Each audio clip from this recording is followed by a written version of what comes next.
साबिक वजीर और सिद्दीपेट के बीआरएस रुकन असम्बली हरीश राव ने सख्त तनकीद करते हुए कहा कि वज़ीर आला रेवंत रेड्डी अपनी हुक्मरानी में नाकाम हो चुके हैं और गोंगी मखलूक भी उन्हें माफ़ नहीं करेगी। हरीश राव ने 27 अप्रैल को वरंगल में मुनाकिद होने वाले पार्टी के सिल्वर जुबली जलसे आम के ज़िम्मन में हल्का सिद्दीपेट के बीआरएस से ताल्लुक़ रखने वाले अहम कायदीन के साथ तैयारी इजलास में हरीश राव ने कहा कि बीआरएस पार्टी एक ऐसी जमात है जिसने पार्टी बनाकर अपने मकसद को हासिल किया और उस मकसद के साथ शानदार तरक्की हासिल की है और उसे मुल्क के लिए एक मिसाल के तौर पर पेश किया है।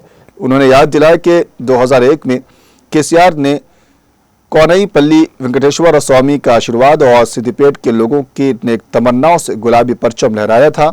हरीश राव ने कहा कि जहां भी जलसा है, जहां भी इलेक्शन है, सिद्दीपेट के लोगों के बगैर कोई जलसा आम नहीं होता। सिद्दीपेट लीडरों ने आदिलाबाद से अलमपुर तक काम किया है। उन्होंने कहा कि रेवंत रेड्डी की हुक्मरानी नाकाम हो चुकी है। उसने हाइड्रा के नाम पर गरीब आवाम की ज़िंदगी अजीरन कर रखी है और ज़मीनों के फ़रोख्त के नाम पर गोंगी मखलूक को अजियत में मुब्तला कर रखा है। आखिर में गोंगी मखलूक भी रेवंत रेड्डी को माफ़ नहीं करेगी। उन्होंने कहा कि वो कर्ज माफ़ कर देंगे, लेकिन आधा कर्ज माफ़ होने के बाद हाथ उठा लिया।